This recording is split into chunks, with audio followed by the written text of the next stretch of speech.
Yeah, how about that? It was there in the morning, as if it had fallen from the sky. But it would take a tornado to lift something like that.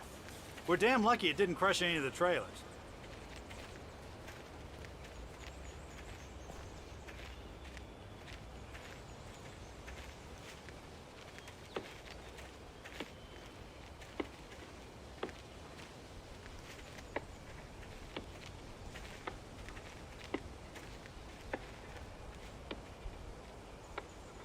It gets better. A local girl, Barbara Jagger, drowned in Cauldron Lake just a week earlier. They were lovers. Sure, Jagger's a local spook store. The Scratchin' Hag. Comes for you in the dark. Childish stuff like that. Anyway, Al, I'm just getting to the best part. All of the articles about this stuff were written by Cynthia Weaver. I asked around, and she's that crazy bag lady you met. What, the lamp lady? She can be a little loopy, but she's not homeless or anything.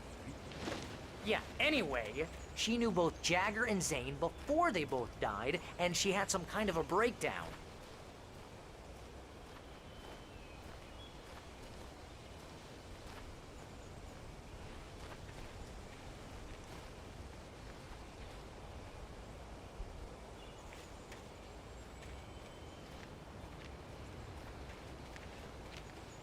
Well, mister, this here's Rose's trailer.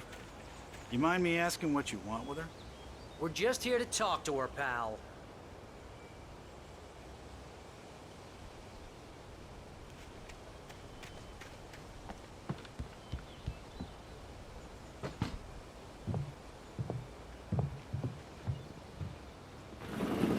Welcome to... Oh dear, Mr. Wake.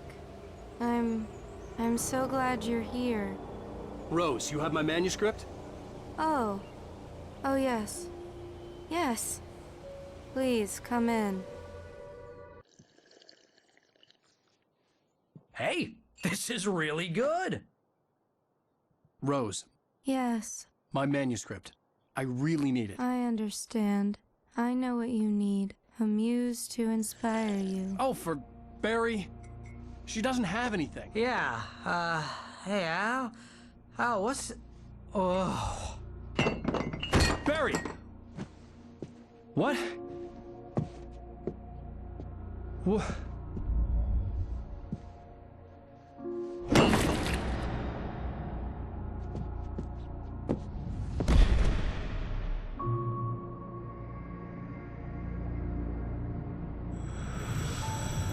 It's coming for you, hiding in my barber's skin. I'm too weak to stop it. You must turn the lights on. I promised I'd come visit you and your lovely wife. You must finish what you started. I insist. You must turn the lights on. Turn the light on. Back to work, boy.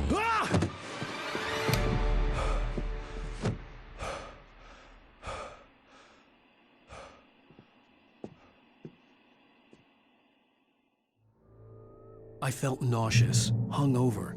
Only anger kept me going. I can't tell reality from dream anymore, but it seems I have an imaginary editor to help me. She's an old woman in a funeral dress. I call her Barbara Jagger. She's very strict. I'm writing faster and faster. My manuscript is being heavily revised. The edits are getting very aggressive, and each day there's less of me and more of her. I hate it, but I know she's right.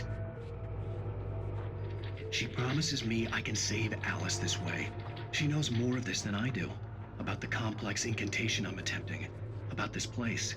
She's worked with another writer under similar circumstances, Thomas Zane. The genre of the story seems to be shifting. It's turning into a horror story. I'm getting close. I can feel it.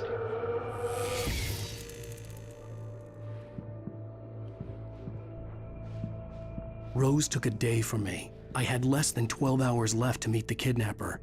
All I could do was get Barry into the car, work something out once I got on the road. Welcome to the Oh Dear Diner. What can I get you today? Coffee?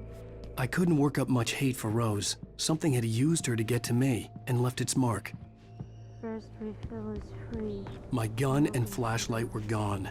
I'd have to find a way to get Barry into the car as quickly as possible. There was no time to waste.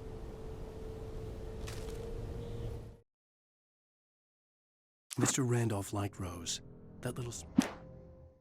Mr. Randolph liked Rose. That little smile she had. How she was still sweet when life had tried so hard to make her bitter. It wasn't any of his business what she did in her trailer. But those strangers, the writer and his smart-ass sidekick, looked like trouble. And they'd been in there for hours, way past her normal bedtime. He reached for the phone and called the sheriff's station.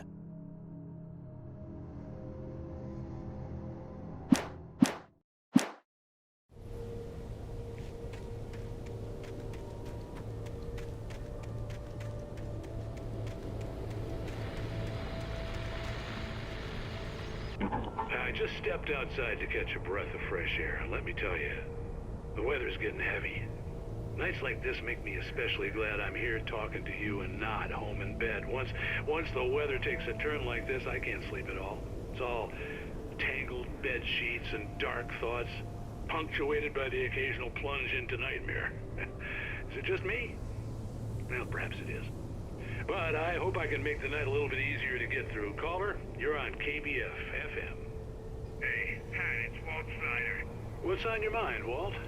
Well, I ain't the way you are, but, I can't sleep either, you know? I just been staring out the window here, trying to make sense of it all, but, I ain't been drinking either, you know? Well, you sound like a man with a problem, Walt. I had argument with Danny. You know Danny, and, then I got in trouble with the law, you know, and, I'm just, well... I heard something like that, Walt. Yeah, well, you know, Danny's my best friend, and, they let me, bail today, and now I'm just alone here at the window, you know, waiting, man, and there's something in the air tonight, man. I was just outside looking up at the sky above our broadcast tower thinking the same thing. What are you waiting for, Walt? I don't know. You know, something's gonna happen. You know, I think I better go. Well, Walt, maybe... No, thanks, Pat. Well, good luck to you, Walt. Hang in there. Let's take a little break, folks. This weather's really something else, huh? How can I be sure that you will walk away? Why did you look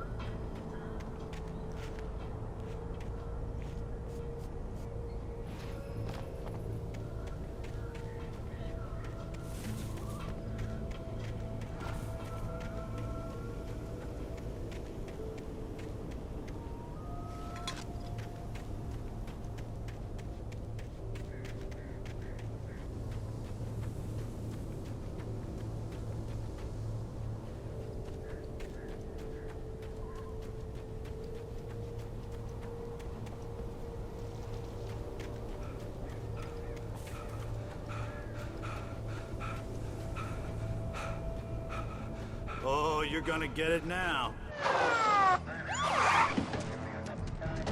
God knows what you've done to that poor girl. This is Agent Nightingale, FBI! Get him up, Hemingway! You're under arrest! You move a muscle, I'll unload right in your goddamn face! Stay right where you are, Spillane!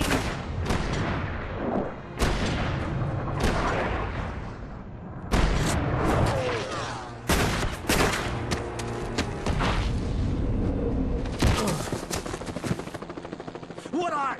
I'm standing right here, you goddamn maniac!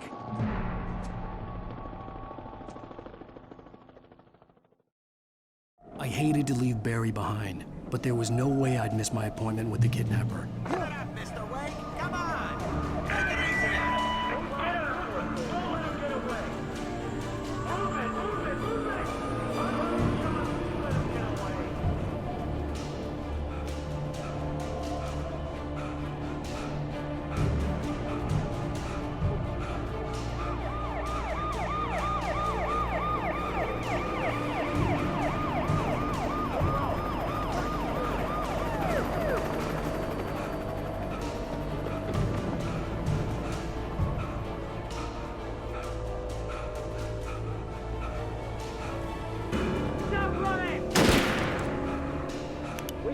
at this site! Okay, men. Keep your eyes peeled. He's gonna try to make it through here. He's looking. Oh, damn.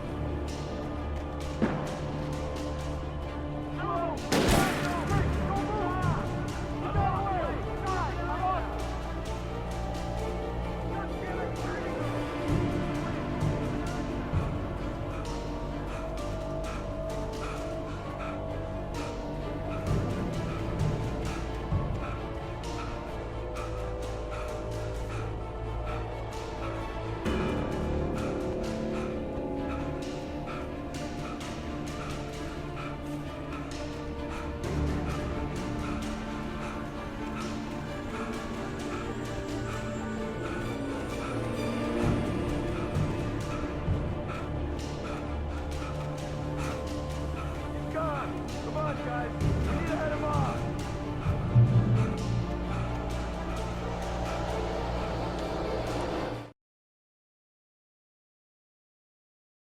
For decades, the darkness that wore Barbara Jagger's skin slept fitfully in the dark place that was its home and prison. It was hungry and in pain.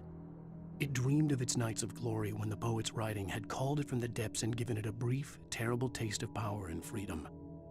The rock stars had stirred it from the deep sleep the poet had sunk it back to in the end. When it sensed the writer on the ferry, it opened its eyes.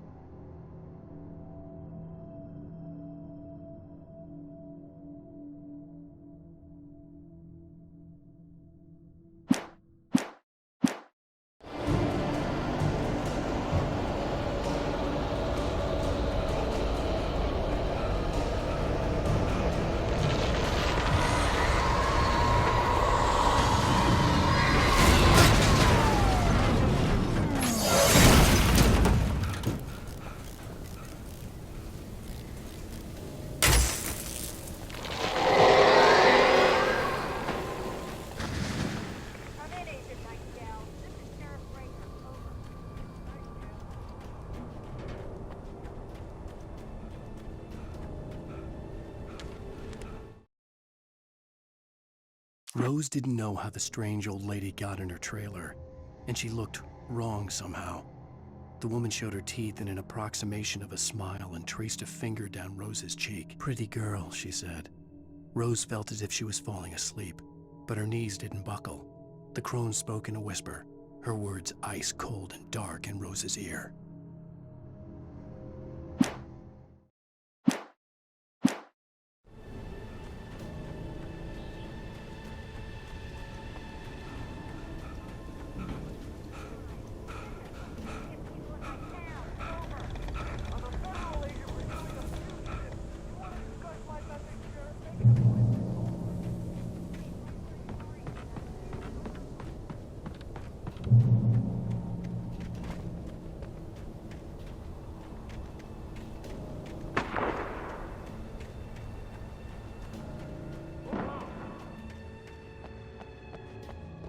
Search the area.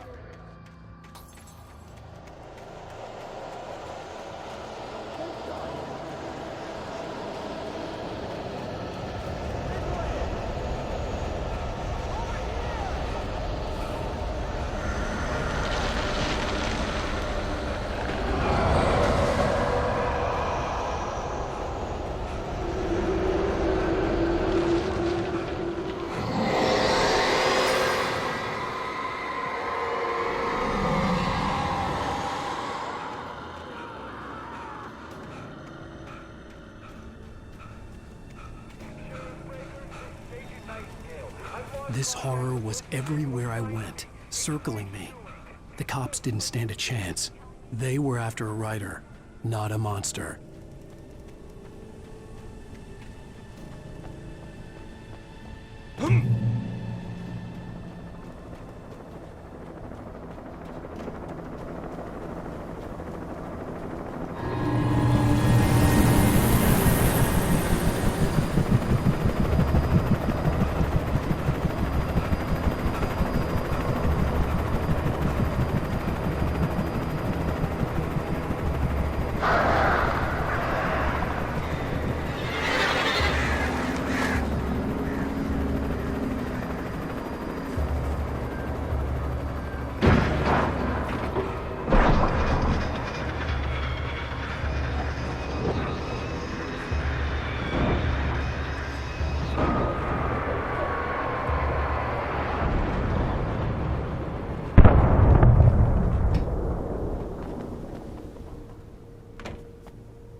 Wheeler and Rose in custody. They didn't put up a fight or anything.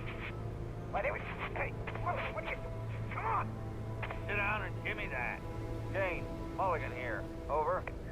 Go ahead, Mulligan. Over. We got Wheeler and Rose here. Wheeler's drunk or hopped up on something. Speaking of which, that Fed had a pretty distinctive whiff of Otis Scotch about him, if you know what I mean. Over. I don't have anything on that, Deputy Mulligan. Over. Well, whatever. Anyway, Rose is just being plain weird here. You better get Doc in to take a look at both. Over. Gotcha. You better get them here quickly. The, Fed's gonna want to interview Wheeler. Over. Oh, yeah, I'll bet it does. Looks like they have a lot in common. Mulligan out.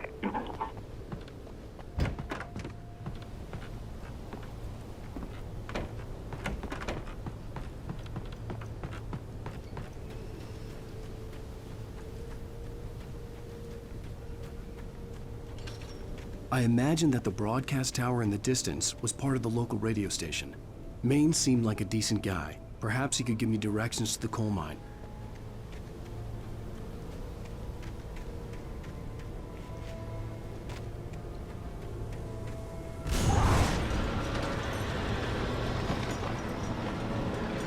Unnatural shadows clung to the gate. The darkness that was after me was trying to stop.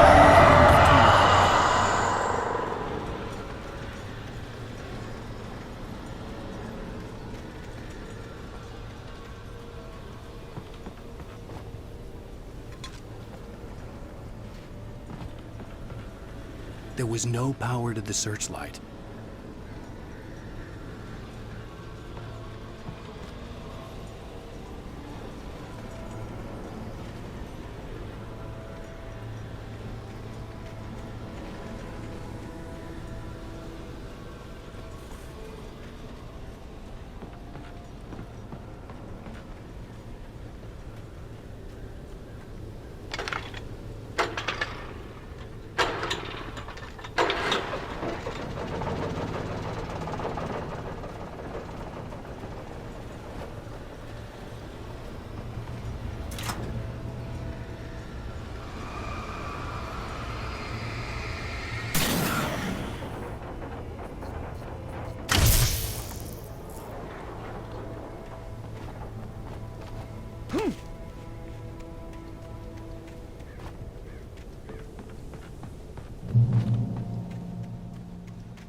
It took me a moment to recognize the flashbang grenades.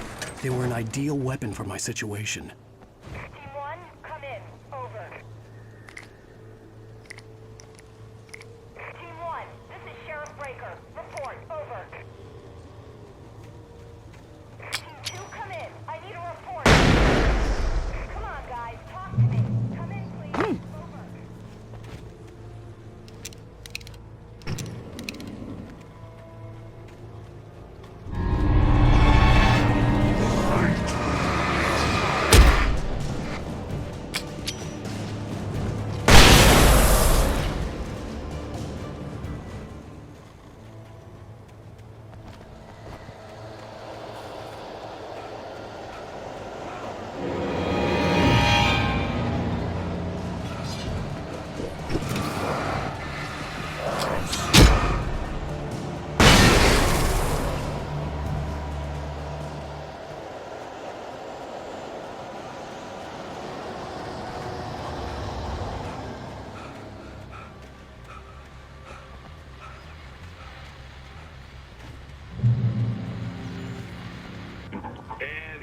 Call.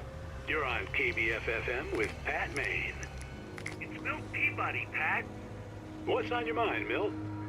Well, I live near the trailer park, Pat, and there's a big ruckus going on over there.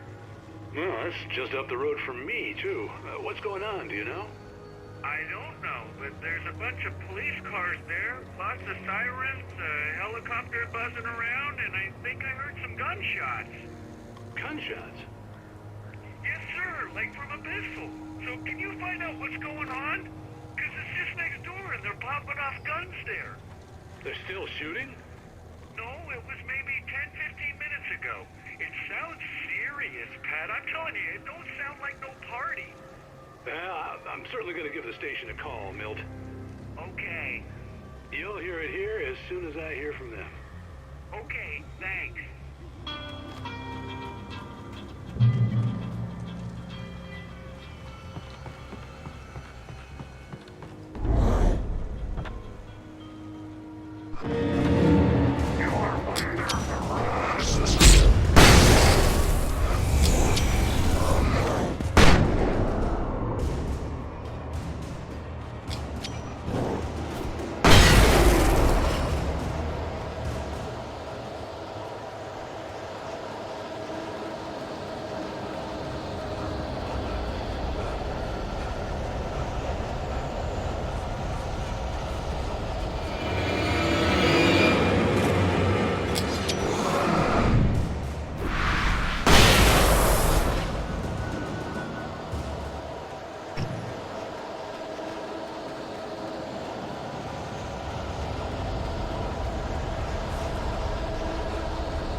I hoped Maine could lend me a car to get to the coal mine.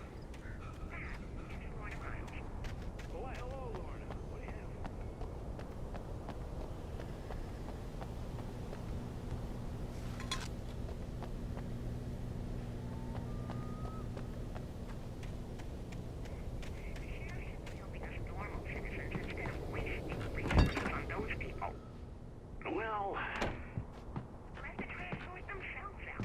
I'm sorry, but my granddaddy settled in Bright Falls in 1911. well, thank you very much for that passionate viewpoint, Lorna.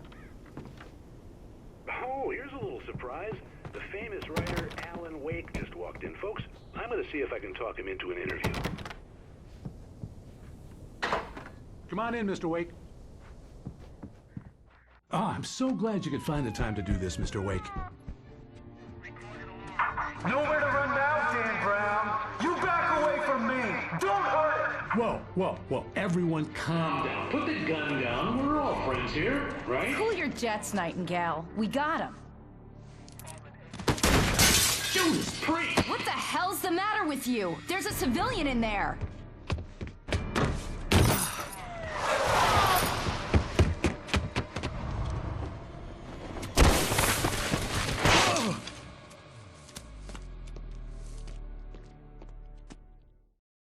I'll get you yet, even if it kills me. You hear me?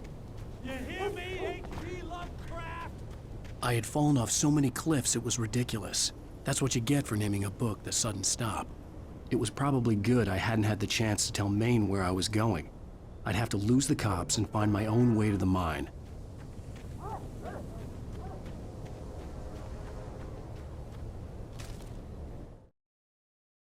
Nightingale stared through the broken studio window into the dark woods. He turned around, started to walk out, but Maine grabbed his arm. "Young man, you almost shot me. You don't shoot off rounds at people like that. What's the matter with you?" Nightingale shook his arm free, marched out. His cheeks burned with rage and humiliation.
There was no sensible reason for the power company work lights to be here. It was almost as if they'd been left for someone like me to use.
Sarah trusted her gut. And her gut said Agent Nightingale was an asshole. He felt wrong, and it wasn't just the smell of stale booze. It was in the way he flashed his badge, pulled rank, the look in his eyes when he wanted answers. Where was Alan Wake? What was this about an accident? Where was his wife? And most importantly, why did she let Wake go? He wouldn't answer her questions. Federal business was all he'd say.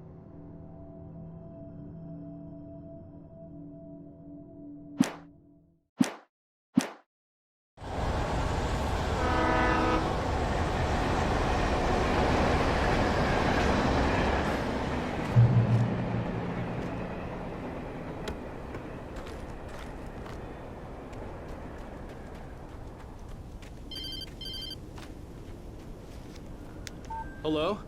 The most stubborn man I've ever met. Alice? Alice? Alan. Alan. I'm so afraid. He keeps me in the dark. Please help me. I look at you, Alan, and it's not you. It's something else. Looking out from behind your eyes. Alice, I'm here. I'm so alone here. It's all gonna go to hell. You need to be careful. Cooperate. The connection had been terrible, but that wasn't the only thing that hadn't been right with the call. She sounded wrong somehow, but she had called me.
The pipe wrenched itself loose from the bridge's steel framework.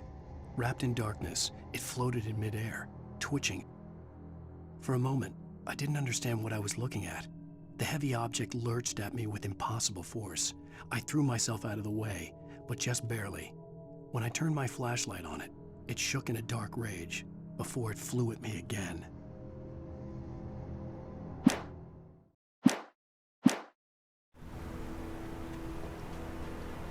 I could see a railway bridge up ahead and a warehouse of some sort on the opposite shore.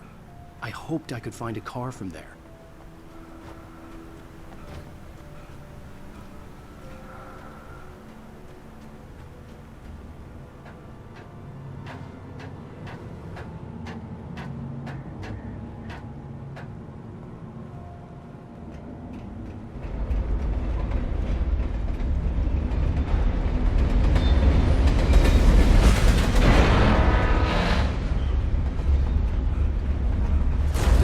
That was pursuing me was growing stronger, and it was taking over everything in its path.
I slammed the door shut right in his smug face. He pleaded for me to open the door. True to form, the asshole actually thought I would obey. I had no sympathy left, no guilt either, not for him. I took a moment to savor the scream. I bet I had a smile on my face. It was all that I had time for. The dark presence was inside the lodge with me.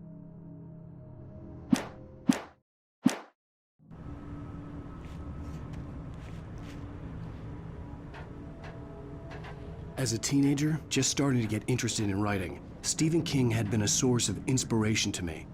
I thought about all the inanimate objects that had come to life in his books.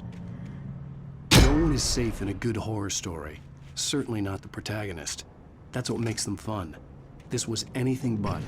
The darkness could possess anything, and it was getting closer.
The darkness surged towards me, sucking everything loose from the ground into its depths, tugging at my clothes.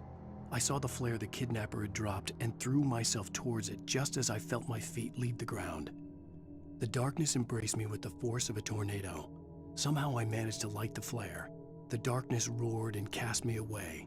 I fell toward the dark waters of the lake far below.